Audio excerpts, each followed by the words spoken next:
السلام علیکم جی۔ اس ٹاپک کے اندر آج ہم جو ہے وہ موئسچر ریموول میتھڈس یعنی خوراک میں سے نمی کو نکالنے کے جو طریقہ کار ہیں ان کے بارے میں ڈسکشن کریں گے۔ تو سب سے پہلے جو ہم چیز ڈسکس کریں گے وہ ہے role of water in food, یعنی پانی خوراک کے اندر اپنا کیا کردار ادا کرتا ہے۔ تو ون بائی ون ڈسکشن کریں گے جی۔ سب سے پہلا ہے کہ پانی خوراک میں بطور سالوینٹ استعمال ہوتا ہے۔ اس کا مطلب یہ ہے کہ یہ پانی اپنے اندر جو خوراک میں پائے جانے والے جو ہیں وہ ingredients, fat, carbohydrates, vitamin, minerals, ان کو اپنے اندر حل کر کے رکھتا ہے۔ سیکنڈلی، پانی جو ہے وہ خوراک کے اندر بہت سارے کیمیکل اور بایو کیمیکل ریئیکشنز میں بطور ریئیکٹنٹ کے طور پہ استعمال ہوتا ہے۔ تو ہماری خوراک کے اندر بہت سارے ریئیکشنز ہو رہے ہیں، خوراک کی آکسیڈیشن ہو رہی ہے، ریڈکشنز ہو رہی ہے، تو وہاں پہ پانی جو ہے وہ اپنا ایز اے ریئیکٹنٹ کے طور پہ جو ہے وہ استعمال ہوتا ہے۔ تیسرا رول جو ہے وہ جن ریئیکشنز میں کنڈنسیشن کا عمل ہوتا ہے وہاں پانی استعمال ہوتا ہے۔ اس کے علاوہ بہت سارے فنکشنز ہیں، تو ہم نے یہ 3 ڈسکس کیے۔ اب ہم بات کریں گے کہ form of water in food, کہ خوراک کے اندر پانی جو ہے وہ کن شکلوں کے اندر پایا جاتا ہے۔ پانی خوراک کے اندر 5 مختلف قسموں میں پایا جاتا ہے۔ اب ان 5 مختلف جو فارمز ہیں ان کو ہم ون بائی ون ڈسکس کرتے ہیں۔ سب سے پہلا ہے فری واٹر یا آزادانہ پانی اسے کہا جاتا ہے۔ یہ والا پانی جو ہے وہ موسٹلی ہمارے ویجیٹیبلز، فار ایگزامپل ٹماٹر کے جوس کے اندر پایا جاتا ہے، اور یہ مائکرو آرگنزمس کے لیے فریلی اویلیبل ہوتا ہے فار اسپوائلیج پرپز یا پھر اپنی مائکروبیل ایکٹیویٹی کے لیے۔ دوسرا ہے فزیکلی باؤنڈ واٹر، یہ والا پانی جیمز اور جیلی کے اندر پایا جاتا ہے۔ Third type of water is chemically bound water, یہ والا پانی چینی اور نمک کے جو پارٹیکلز ہیں ان کے اندر پایا جاتا ہے، اور اس پانی کو خوراک میں سے علیحدہ کرنا امپاسبل ہوتا ہے۔ تیسرا ہے ایملسیفائڈ واٹر، جو مکھن کے اندر جو ہے وہ ایملشن کی شکل کے اندر پایا جاتا ہے۔ اور پانچواں ہے جیل کی شکل میں، یہ پانی جیمز اور جیلی کی شکل کے اندر جیلی کے اندر پایا جاتا ہے۔ تو یہ 5 ڈفرینٹ جو ہیں وہ فارمز آف واٹر میں نے آپ کو ایکسپلین کی۔ اب ہم نیکسٹ آگے ڈسکس کرتے ہیں کہ کن طریقوں سے جو ہے وہ خوراک میں سے پانی کو کم کیا جا سکتا ہے۔ Number 1 most common and familiar method is sun drying, dehydrations. Number 3 پہ ہے ایویپوریشنس۔ نمبر 4 پہ ہے فریز ڈرائنگ، اور لاسٹ پہ ہے ڈی ہائیڈرو فریزنگس۔ یہ سارے جو میتھڈس ہیں یہ فوڈ میں سے پانی کو ریموو کرنے کے لیے استعمال کیے جاتے ہیں، اور ان میتھڈس کے استعمال سے ہم اپنے پانی کو ایویپوریٹ کر دیتے ہیں اور خوراک کی شیلف لائف کو بڑھا دیتے ہیں۔ تو سب سے پہلا جو ہے وہ ڈسکس کرتے ہیں جی سن ڈرائنگ۔ سن ڈرائنگ سے مراد خوراک کو ڈائریکٹلی سورج کی شعاؤں کے سامنے رکھ کر خشک کرنا، اس عمل کو سن ڈرائنگ کہا جاتا ہے۔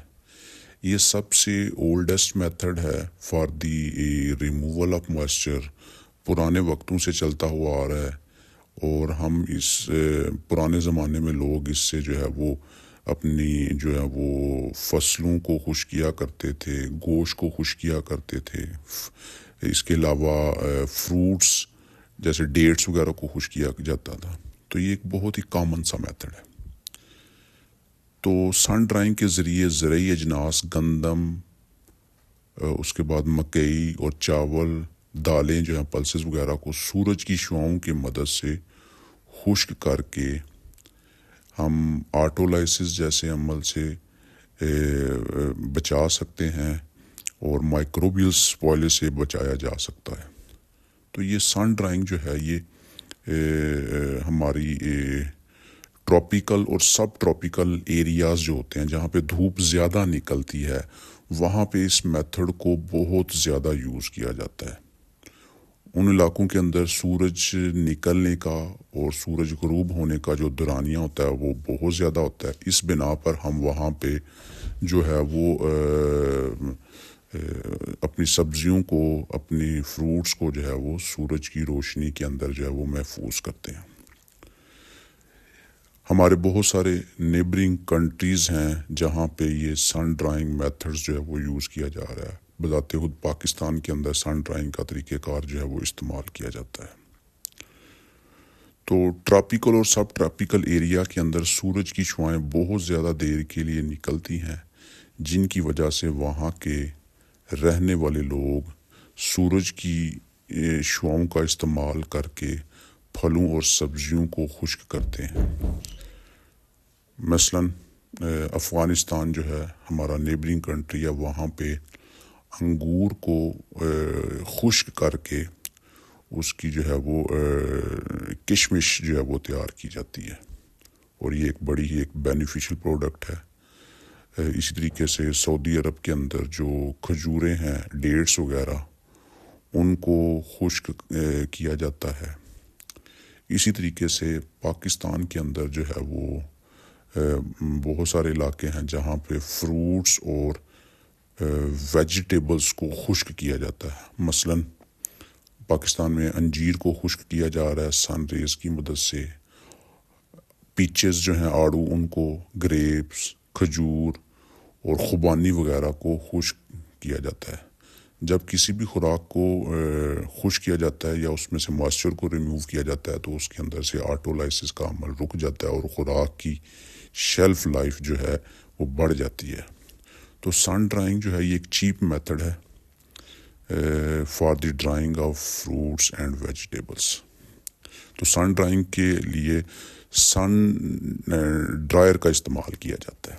تو سن ڈرائنگ کے دوران کچھ سیفٹی پریکاشنز کرنی چاہیے، کیونکہ ہم نے ڈائریکٹلی سن ریز کے اندر خوراک کو خشک کرنا ہے، تو اس لیے ہمیں تھوڑی سی سیفٹی پریکاشنز کو مد نظر رکھنا چاہیے۔ تو سب سے پہلی بات جو سیفٹی پریکاشنز میں آتی ہے کہ سن ڈرائنگ کے دوران خوراک کو جو ہے وہ اوپن انوائرمنٹ کے اندر جو ہے وہ خشک کیا جاتا ہے۔ تو اس دوران ہمیں خوراک کو مٹی اور جراثیموں سے بچانا چاہیے۔ اگر نہیں بچائیں گے تو ڈیفینیٹلی خوراک تو خشک ہو جائے گی، لیکن وہ کنٹامینیٹ ہو جائے گی ود سوائل اینڈ مائکروبس۔ دوسری چیز، خوراک کو خشک کرنے کے دوران پرندوں اور جانوروں سے بچایا جائے، کیونکہ یہ سارا کام اوپنلی ہو رہا ہے، تو اس لیے ہمارے برڈز اس کے اوپر اٹیک کر سکتے ہیں۔ تیسری چیز، سن ڈرائنگ کے دوران استعمال ہونے والے آلات، جتنے بھی یوٹینسلز ہیں، جتنے بھی ایکوپمنٹس ہیں، وہ سارے فری فرام مائکروبز، جراثیم سے پاک ہونے چاہیے تاکہ کراس کنٹیمنیشن کا عمل نہ ہو۔ تو یہ ڈایاگرام کی مدد سے میں یہ پروڈکٹس بنائی جا رہی ہیں، اور اس کے بعد اس پروڈکٹ کو آپ نے جس کو سن ڈرائنگ کرنا ہے اس کو باریک سا کاٹ لینا ہے، اس کو سورج کی روشنی کے سامنے رکھنا ہے، تو سن ریز آئیں گی، وہ اس کے ساتھ ٹکرائیں گی اور ریفلیکٹ ہو کے اوپر چلی جائیں گی۔ یہ جو ریفلیکشن کا عمل ہے یہ اس میں سے نمی کو ریموو کر دیتا ہے، اور ساتھ میں ہمارے پاس ونڈ یعنی ہوا کا فلو اگر اچھا ہوگا تو سن ڈرائنگ اچھے طریقے سے ہوگی۔ شکریہ۔